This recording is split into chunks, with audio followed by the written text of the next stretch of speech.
हमारे रडार पर PFC REC है। जी हाँ, मर्जर स्कीम को मंजूरी मिलने के चलते इन दोनों कंपनियों पर फोकस बना हुआ है।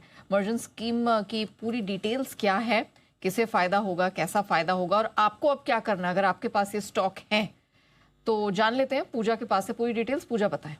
बिल्कुल, पीएफसी और आरईसी के मर्जर की डिटेल्स आपको बताएं तो स्कीम को मंजूरी मिल चुकी है। हालांकि ये बोर्ड की मंजूरी है, स्वैप रेशियो डिसाइड हो चुका है, अभी इसको आगे रेगुलेटरी मंजूरी मिलनी बाकी है।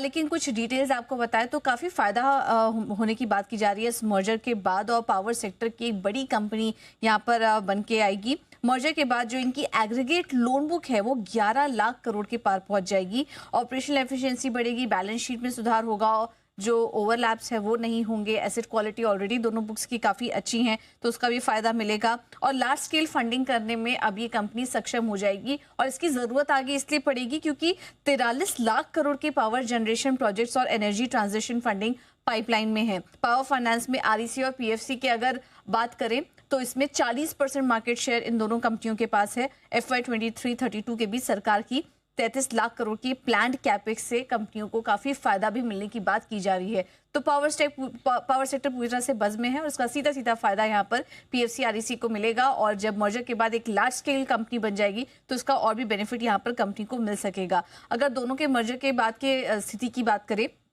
तो जो आउटस्टैंडिंग लोन है इनका वो हमने आपको बताया 11 लाख करोड़ के पार पहुंच जाएगा। कुल डिसबर्समेंट जो है अगर FY 26 की बुक्स के हिसाब से देखें तो 3.5 लाख करोड़ के पास इनकी डिसबर्समेंट बुक होगी। और नेट प्रॉफिट हमने देखा था कि कंबाइंड जो है वो करीब करीब 11,000 करोड़ के आसपास देखिए FY 26 के हिसाब से देखें तो कंबाइंड जो है वो लगभग इतनी हो जाएगी। अब लेकिन आगे बढ़ते हैं और मर्जर के बाद किन शेयरधारकों को कितना फायदा होगा, तो यहाँ पर आरईसी के जो शेयर धारक हैं उन्हें काफी फायदा मिलने की बात की जा रही है, क्योंकि जो स्वैप रेशियो है वो 4.4% के प्रीमियम के साथ डिसाइड हुआ है, जो कि आरईसी के शेयर धारकों के हित में है। एक कैलकुलेशन के जरिए अगर हम आपको समझाएं तो मर्जर टर्म में आरईसी के 100 शेयर के बदले पीएफसी के 88 शेयर यहाँ पे मिलेंगे, यानी कि एक आरईसी शेयर के सामने 0.88 पीएफसी शेयर। अगर ये कैलकुलेशन पकड़ के हम चले तो आरईसी के करंट प्रीमियम के हिसाब से जो शेयर धारकों को रिटर्न मिलेगा वो करीब 4.4% के पास का मिलेगा। तो इसी वजह से हम देख रहे हैं कि जिस तरीके के शेयर स्वैप रेशियो डिसाइड हुआ है